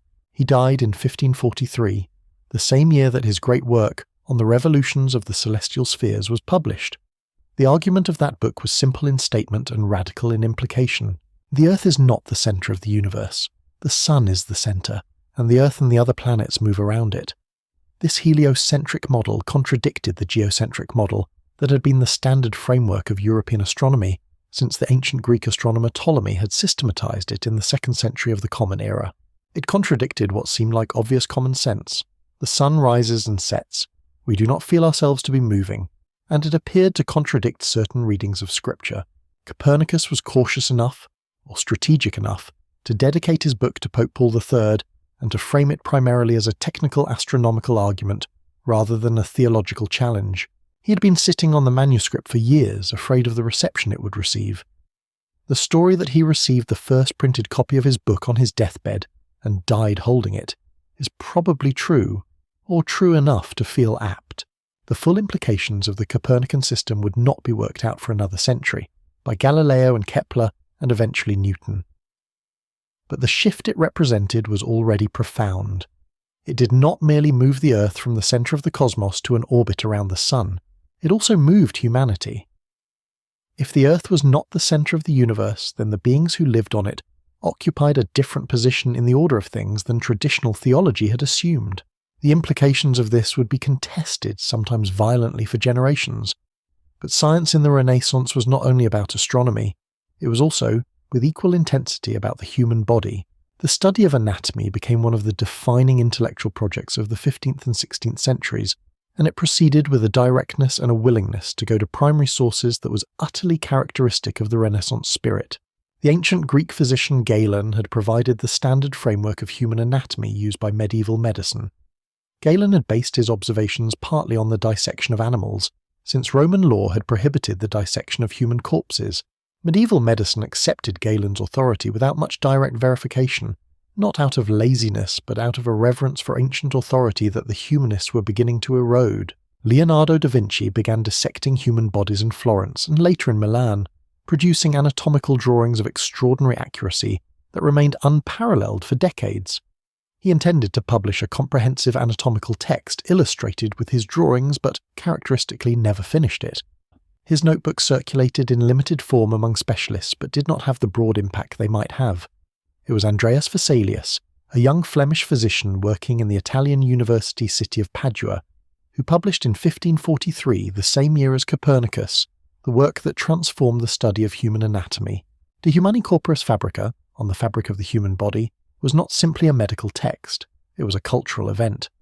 Illustrated with magnificent woodcuts that depicted the human body with precision and a strange, haunting beauty, the figures in various poses of dissection set against detailed landscape backgrounds. It demonstrated through direct observation that Galen had been wrong about a significant number of anatomical details. Vesalius was not modest about this. He was explicit that his method was direct observation, and that direct observation revealed errors in the received tradition. This was not a minor point. If ancient authority could be wrong about the human body, what else might it be wrong about? The questioning mind that the Renaissance had cultivated, trained on ancient texts and beautiful paintings and the direct observation of the natural world, was beginning to turn toward nature itself with a new kind of systematic intensity. The scientific revolution that would transform European thought in the 17th century had its roots planted firmly in the soil of the Renaissance. The Northern Renaissance, Erasmus, Dürer, and ideas crossing borders. The Renaissance was born in Italy, but it did not stay there. By the late 15th and early 16th centuries, the ideas and the methods and the enthusiasms of the Italian Renaissance were spreading northward, crossing the Alps and the Channel and the Rhine, finding new voices and new expressions as they encountered the different cultures and concerns of Northern Europe. The Northern Renaissance was not simply a copy of the Italian original. It was a distinct phenomenon shaped by the different social, religious and intellectual environments of the German lands, the Low Countries, France and England. It took what it found useful from the Italian tradition, and combined it with concerns and sensibilities that were distinctly its own. Desiderius Erasmus of Rotterdam was perhaps the most important single figure of the Northern Renaissance, and also the best argument for the proposition that intellect combined with a sharp wit is among the most useful combinations a human being can possess. Erasmus was a Dutch scholar, a cleric, a theologian, and one of the most prolific and widely read authors in Europe during the first 3 decades of the 16th century. He wrote in Latin, which was still the language of European scholarship, and his books circulated in enormous numbers thanks to the printing press. Erasmus applied the humanist method, the careful return to primary sources, the philological scrutiny of texts, to the Bible and to the writings of the early Church Fathers. His edition of the Greek New Testament, published in 1516, corrected numerous errors in the Latin Vulgate Bible that had been the standard text of the Western Church for over 1,000 years. His corrections were not minor. Some of them had significant theological implications. The Church had not asked for this. Erasmus did it anyway. His most famous work, The Praise of Folly, published in 1511 and dedicated to his friend Thomas More, was a satirical masterpiece in which the personified figure of Folly delivers a speech praising herself and, in the process, pointing out the foolishness of theologians, monks, priests, popes, kings, scholars, and pretty much everyone else. Erasmus used satire the way a surgeon uses a scalpel, with precision and without mercy. He loved the Church but despised its corruption. He respected learning but mocked its pretensions. He was a critic who genuinely believed in what he was criticizing, which is perhaps the most uncomfortable kind. Erasmus was the model of the scholar as European citizen. He had no fixed home, moving between England, the Netherlands, France, the Swiss city of Basel, and various other places as circumstances required. He maintained an enormous correspondence with scholars, politicians and theologians across the entire continent. He was, in a sense, the intellectual network of the early 16th century in human form. In Germany, the encounter between Renaissance humanism and the native artistic tradition produced Albrecht Dürer, one of the most astonishing figures of the entire period. Dürer was born in Nuremberg in 1471, the son of a goldsmith. He became a painter, printmaker and theorist whose work transformed the possibilities of Northern European art. Dürer made 2 trips to Italy, in 1494–95 and again in 1505–1507, and he absorbed the lessons of the Italian Renaissance with an intensity matched only by his determination to bring those lessons back north and make them his own. What distinguished Dürer from many of his contemporaries was his ability to combine the spiritual intensity and the detailed naturalism of the Northern European tradition with the mathematical perspective and idealized beauty of the Italian tradition. His prints, in woodcut and engraving, achieved a level of technical mastery that remains astonishing even today. Melancolia Sociale, engraved in 1514, is a work of such dense symbolic complexity and emotional depth that scholars have been arguing about its full meaning for 5 centuries. Night, Death and the Devil, another engraving from the same year, depicts a Christian knight riding steadily forward through a dark landscape, accompanied by terrifying allegorical figures without apparent fear or hesitation. It has been read as a portrait of Christian courage, of Erasmian moral philosophy, of the artist himself. Dürer's self-portraits are remarkable in the Renaissance context, precisely because of how directly they assert the dignity and the near-sacred status of the artist. His famous self-portrait of 1500, in which he depicts himself full face, in the pose traditionally associated with images of Christ, holding his own coat shut in a gesture of calm authority, is both startling and entirely serious.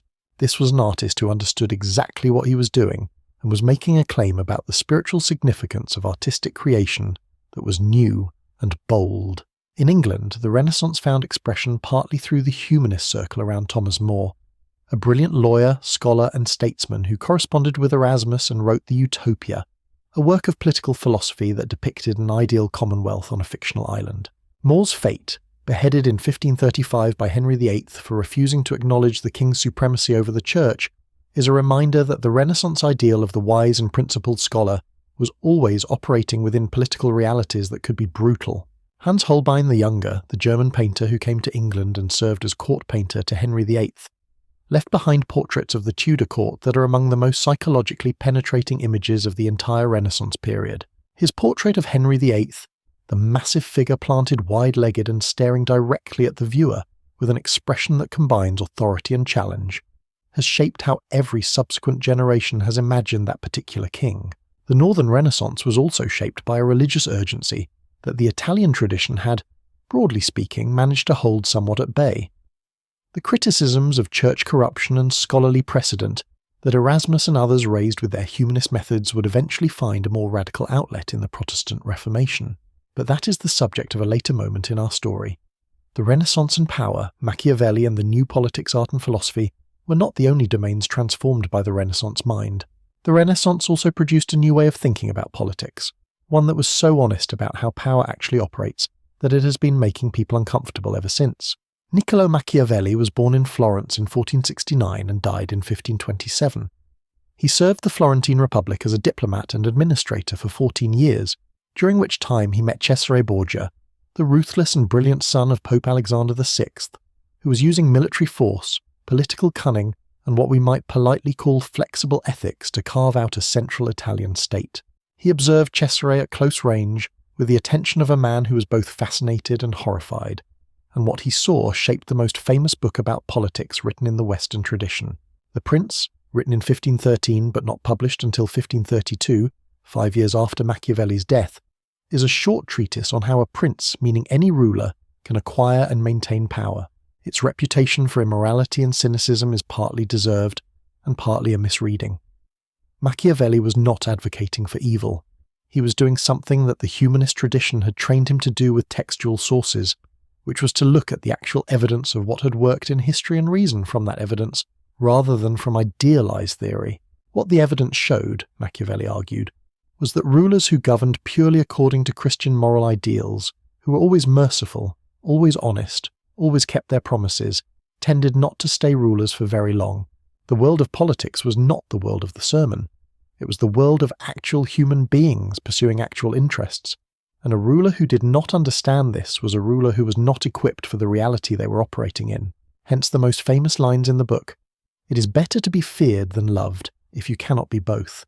It is better for a prince to appear virtuous than to be virtuous, because appearing virtuous wins people's trust, while being truly virtuous constrains your options.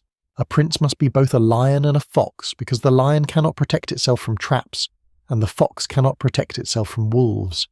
This was shocking. It was shocking when it was first read, and it remains somewhat startling now.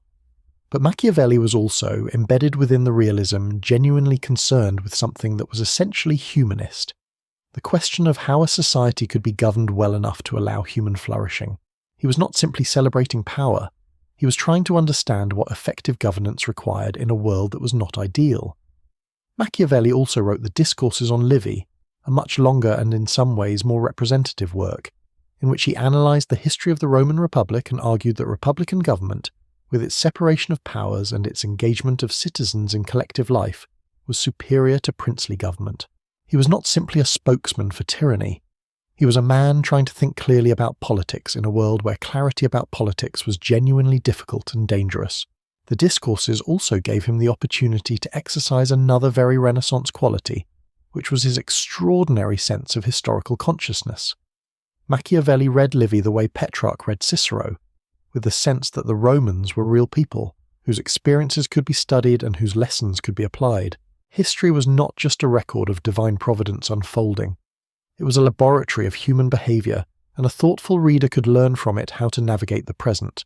Machiavelli ended his career in failure and bitterness. when the Medici returned to Florence and ended the republic that Machiavelli had served, he was briefly imprisoned and tortured on suspicion of conspiracy. He was released but never returned to public service. He spent his last years in poverty, writing, farming, and playing cards with local peasants in the evenings. He dedicated the prince to Lorenzo di Piero de' Medici, hoping it might help him find his way back into Florentine political life. Lorenzo di Piero, who was not the great Lorenzo, accepted the dedication and apparently did nothing with it. History has its ironies. The man who wrote the most famous book about how to acquire and maintain power never managed to acquire any for himself after the Republic fell, but the book survived.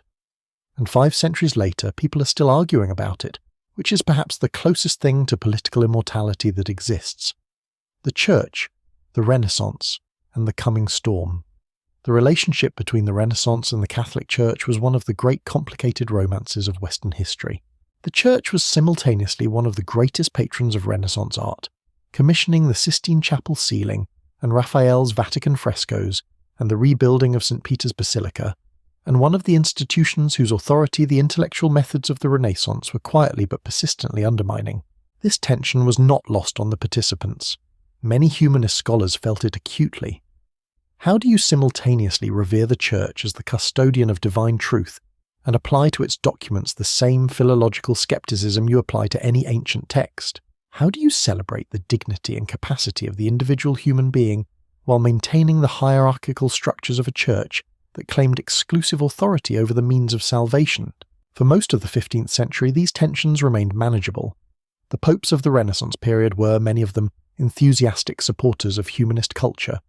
Pope Nicholas V, who reigned from 1447 to 1455, founded the Vatican Library and filled it with Greek and Latin manuscripts collected at enormous expense from across the known world. Pope Sixtus IV, of Sistine Chapel fame, was a significant patron of scholarship and art. Pope Julius II, despite or perhaps because of his belligerent personality, including the bit where he reportedly put on armour and personally led troops in battle, which is not the standard job description for a pope, was one of the most ambitious cultural patrons in church history. And then there was Leo X, Giovanni de' Medici, Lorenzo the Magnificent's son, who became pope in 1513 and whose approach to the papacy might be characterized as, if you will forgive the simplification, an extended Medici dinner party with more gold and higher stakes. Leo reportedly said, "Upon becoming pope, God has given us the papacy, let us enjoy it." This may be apocryphal. It is also extremely on brand. Leo was cultured, generous, politically astute in some ways, and politically disastrous in others, and deeply enthusiastic about Renaissance culture in all its forms. He was also presiding over an institution whose corruption had reached levels that were generating genuine popular anger across Europe. The sale of indulgences, certificates that were supposed to reduce the time souls spent in purgatory, and that were being sold to fund the rebuilding of St. Peter's Basilica, among other things, was one of the most visible symptoms of this corruption. The humanist methods that Erasmus and others had brought to bear on church documents and practices had created a generation of educated readers who could see exactly what the discrepancy was between the church as it was supposed to be and the church as it actually operated. In 1517, a German Augustinian monk and theology professor named Martin Luther posted a set of 95 theses criticizing the sale of indulgences and inviting academic debate on the theology underlying the practice.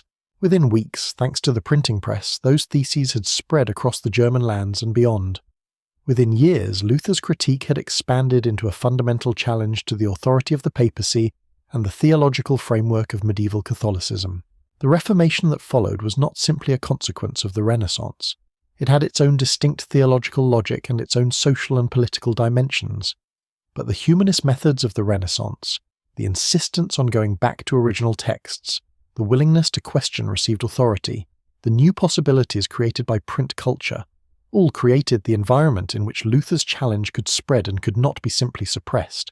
The church that had patronized the Sistine ceiling and Raphael's stanza would spend the second half of the 16th century attempting to respond to the greatest institutional crisis in its history since the Great Schism.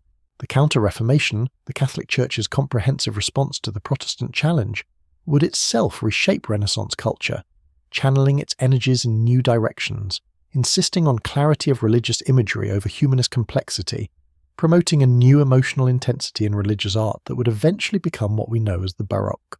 But that is the next chapter in the story.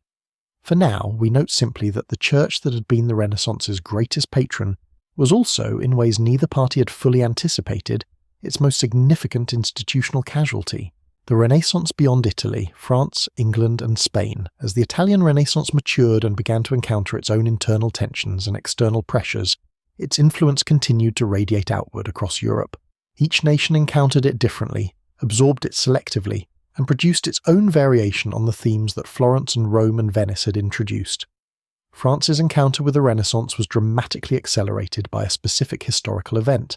In 1494, the French King Charles VIII invaded Italy to press a claim to the Kingdom of Naples. He and his army marched down the peninsula and were astonished by what they found. The palaces, the paintings, the sculpture, the gardens, the general atmosphere of refined culture and intellectual sophistication. Charles brought Italian artists and craftsmen back to France with him. His successors continued and deepened this engagement. Francis I, who reigned from 1515 to 1547, was the French king who most thoroughly embraced the Renaissance ideal of the cultivated monarch. He invited Leonardo da Vinci to France in 1516, providing him with a comfortable house near his chateau at Amboise, a pension, and the title of first painter, engineer, and architect to the king. Leonardo spent the last 3 years of his life in France, painting little but thinking endlessly and presumably having a reasonably pleasant retirement, which after the chaos of his Italian career he had thoroughly earned. Francis also invited Benvenuto Cellini, the brilliant and frankly terrifying Florentine goldsmith and sculptor, whose autobiography is one of the most entertaining documents of the entire Renaissance period, to France. Cellini's memoirs read like a picaresque novel in which the protagonist is simultaneously a genius, a murderer, a jailbreaker, and an unshakable self-promoter. He is perhaps not the most reliable narrator of his own life, but his gold salt cellar made for Francis I, now in Vienna, is one of the most exquisite objects of the entire Renaissance. Francis built chateaux in the Loire Valley that blended French medieval traditions with Italian Renaissance design. He collected Italian paintings with enthusiasm, laying the foundations of what would eventually become the Louvre collection. He promoted humanist scholarship at the College Royal, founded in 1530, which became a centre of humanist education outside the control of the conservative Paris Faculty of Theology. The French Renaissance also produced its own distinctive literary flowering. François Rabelais, writing in the 1530s and 40s, created in his books Gargantua and Pantagruel a comic universe of such encyclopedic intellectual energy, such gleeful celebration of human appetite and curiosity and pleasure, that they remain among the most exuberantly alive texts of the entire period.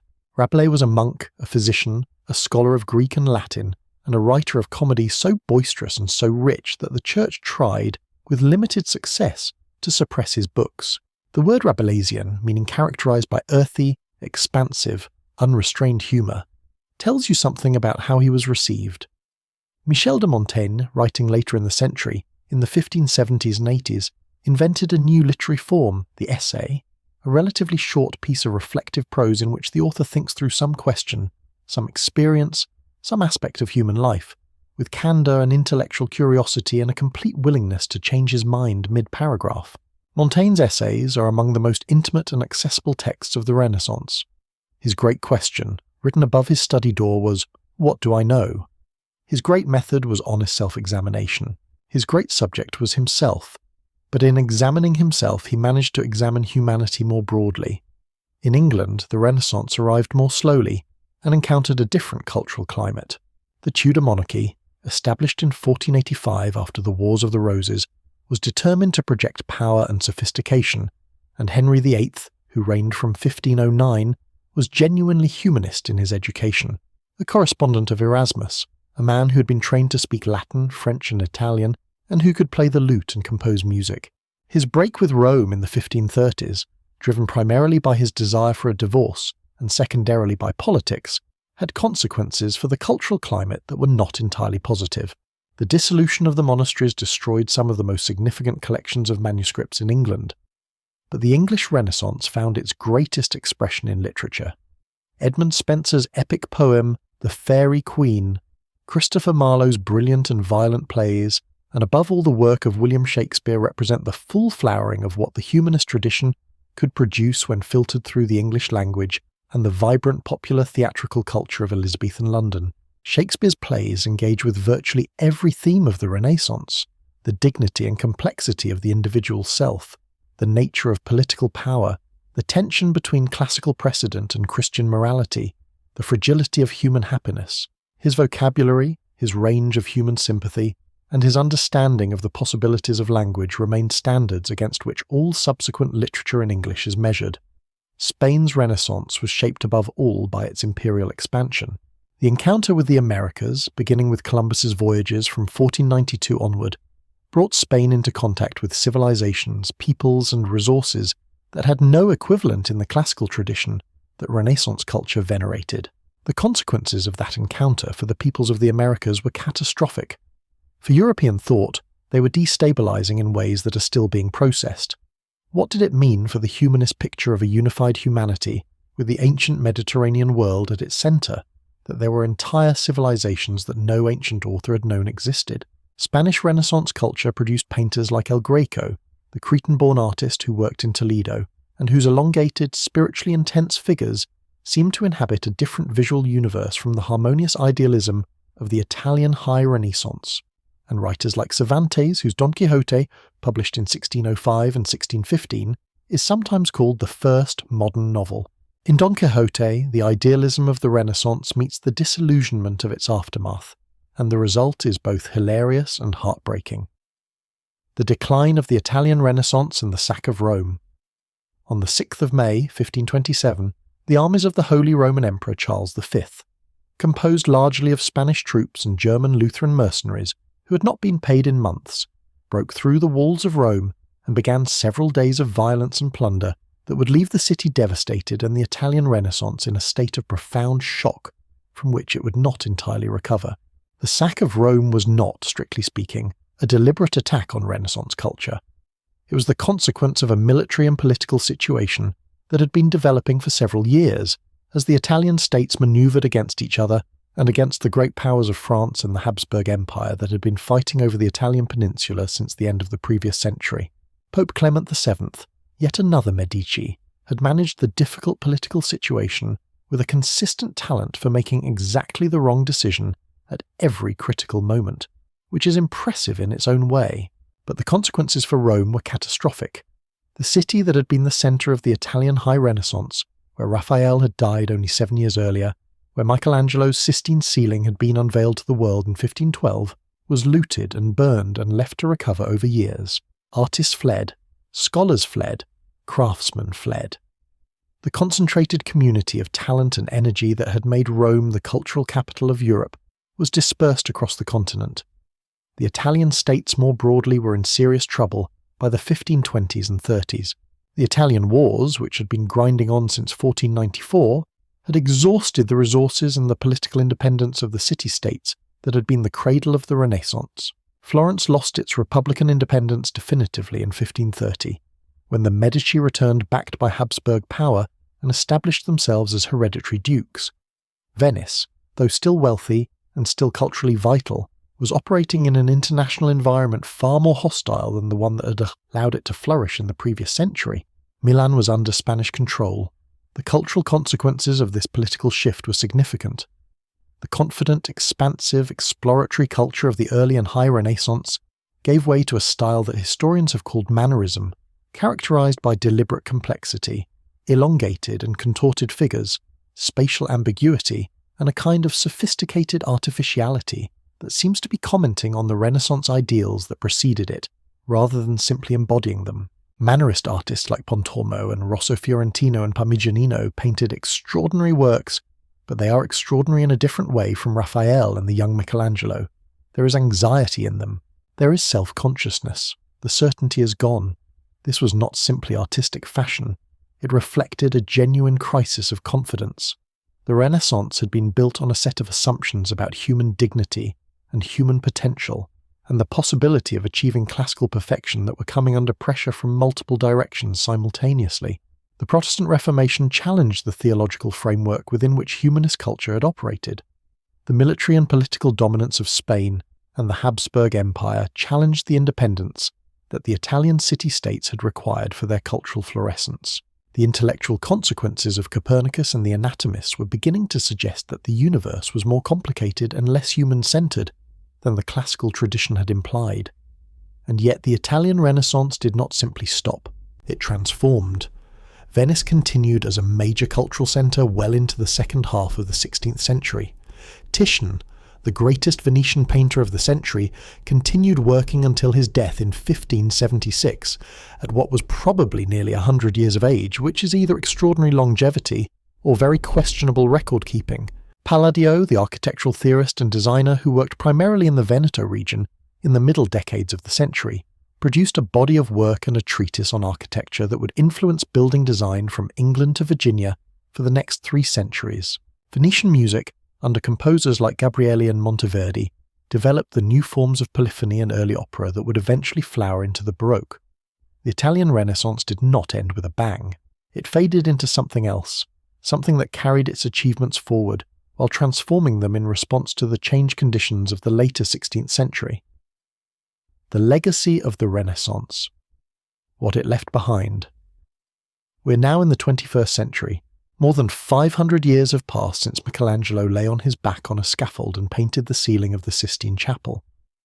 More than 500 years since Leonardo filled his notebooks with drawings of flying machines and anatomical studies and the behaviour of water. More than 500 years since Machiavelli sat in his study in rural Florence, exiled from political life, and wrote about power with an honesty that made his contemporaries deeply uncomfortable. What did they leave behind? What does the Renaissance mean now to us at this distance? The obvious answer is the art. The paintings and sculptures and buildings of the Renaissance are still there, still visited by millions of people every year, still capable of producing in individual human beings standing in front of them an experience that is difficult to describe but unmistakable in its force. This is not nothing, in fact, it is quite a lot. The fact that Botticelli's Venus and Raphael's School of Athens and the David and the Sistine ceiling can still do what they do to people 5 centuries after they were made is a remarkable testimony to the power of what the Renaissance artists achieved. But the legacy goes much deeper than the art, important as the art is. The Renaissance developed and transmitted a set of habits of mind that remain foundational to modern intellectual culture. The insistence on going back to primary sources rather than accepting received summaries. The willingness to question inherited authority on the basis of evidence. The application of careful, systematic observation to questions about the natural world. The sense that human beings are individually complex and interesting subjects worthy of close attention and representation. These are not medieval habits of mind. They are Renaissance habits of mind, and they are the habits of mind that underlie modern scholarship, modern science, modern literature, and a great deal of modern art. The scientific revolution of the 17th century, which gave us Newton and Galileo and Kepler and Harvey, was not a sudden discontinuity. It grew directly from the Renaissance fascination with ancient texts, with direct observation, with mathematics as a tool for understanding nature. Copernicus was a product of Renaissance humanist education. Vesalius applied humanist philological methods to anatomy. Galileo was trained in a tradition of Renaissance mathematics, and used the Renaissance emphasis on direct observation to challenge Aristotelian physics. The line from Petrarch's love of ancient texts to Newton's Principia Mathematica is long and sometimes winding, but it is a real line. The Renaissance also shaped the modern understanding of the individual self. The humanist emphasis on individual dignity and potential, the development of the portrait as a major genre in visual art, the invention of autobiography and the personal essay as literary forms, Montaigne's conviction that the self is a legitimate subject of serious intellectual inquiry, Machiavelli's analysis of individual political actors and their choices, all contributed to a cultural framework in which the individual human being, with their particular characteristics and experiences and inner life, was recognized as inherently significant. This sounds obvious to us. It was not obvious before the Renaissance made it so. Modern democratic and liberal political thought has complex roots, but among those roots is the Renaissance recovery of classical republican thought, particularly the Roman republican tradition, and the humanist arguments about the capacity of educated citizens to govern themselves. Machiavelli's discourses on Livy were read and argued with by English and American thinkers in the 17th and 18th centuries as they were trying to think through the basis of legitimate government. The founders of the American Republic had read their classical texts in humanist editions, and their political philosophy was deeply shaped by the tradition of thinking about Rome that the Renaissance had revived. The Renaissance also gave us the modern concept of the artist as a singular creative individual with a unique vision and personal authority. Before the Renaissance, artists were generally understood as skilled craftsmen working within established traditions. The Renaissance produced the idea of the genius, the person of exceptional innate capacity, whose individual vision transcended convention, and whose works express something specific and irreplaceable about their particular mind. This idea has shaped every subsequent culture's understanding of art and creativity. When we say that someone is a genius, we're using a category that the Renaissance invented and that Vasari's Lives of the Artists codified and transmitted. Giorgio Vasari, an Italian painter and architect who worked in the middle decades of the 16th century, wrote the work known as the Lives of the Most Eminent Painters, Sculptors, and Architects, published in 1550 and expanded in 1568. It was the first systematic account of the history of art, told as a series of biographies of individual artists from Cimabue through Michelangelo. Vasari invented art history as a discipline, and he also, quite deliberately, framed the history of art as a story of progressive development toward a perfection he identified with the work of Michelangelo. The very concept of art history having a direction, of artistic progress, of some works being more advanced than others, comes directly from Vasari.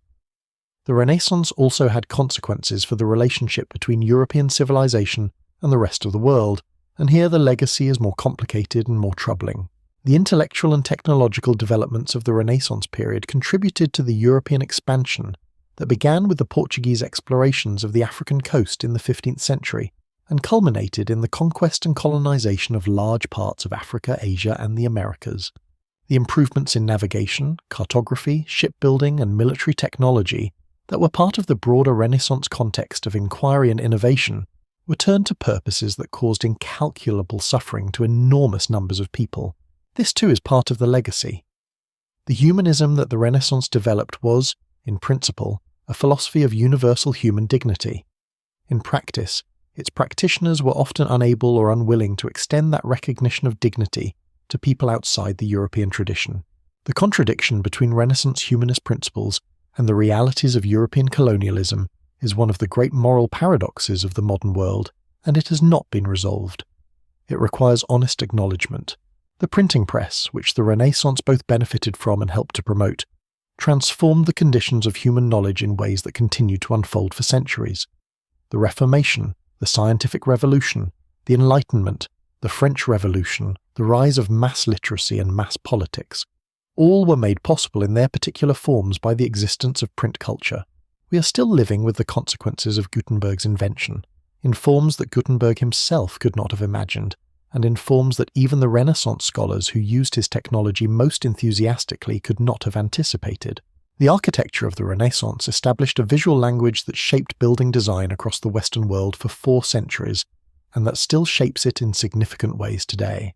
The classical vocabulary of columns, pilasters, pediments, domes, and symmetrical composition that Renaissance architects derived from their study of ancient Roman buildings became the language of government buildings, banks, museums, universities, and churches from London to Delhi to Washington. When you stand in front of the United States Capitol, you are looking at an architecture that traces its lineage directly back to the Renaissance study of ancient Rome. And then there are the specific works, the specific paintings and sculptures and books and buildings that the Renaissance produced and that have never quite released their hold on the human imagination. The Mona Lisa, whose enigmatic expression has generated more speculation than almost any other image in history. The David, whose physical perfection and psychological tension remain instantly recognizable across the world. The Sistine ceiling, which has been reproduced so many times that encountering the original for the first time can feel almost surreal, like meeting in person someone you have known only through photographs. The School of Athens, with its generous, luminous space, and its implication that the life of the mind is something beautiful and open and welcoming. These works are not simply historical documents. They are still functioning, still doing what they were made to do, still producing in the human beings who encounter them something that moves and surprises and occasionally overwhelms. That continued vitality is the deepest part of the Renaissance legacy. It is the proof that what the Renaissance accomplished was not merely historically significant, but humanly significant. Not merely a development in the evolution of Western culture, but an achievement that speaks to something in human experience that does not change. The Renaissance began with a group of Italian scholars who loved ancient books and wanted to recover the wisdom they contained. It became one of the most explosive and enduring transformations of human culture in history. Along the way, it produced Leonardo and Michelangelo and Raphael and Erasmus and Machiavelli and Shakespeare and Montaigne and Copernicus and Vesalius and Brunelleschi and Alberti and Botticelli and Dürer and Titian and dozens more. People whose names have remained in the conversation for 500 years because what they made and what they thought continues to matter. That is not a small thing. That is, in fact, one of the most extraordinary things that has ever happened. And so the Renaissance rests now, not as something finished, but as something that has quietly settled into the foundations of the world we inhabit. Its paintings hang in galleries.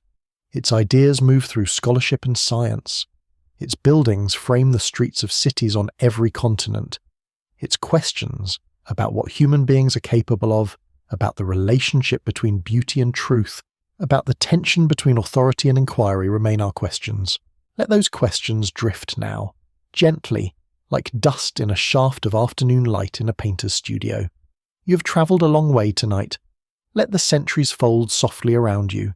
The work is done, the light is fading, sleep well.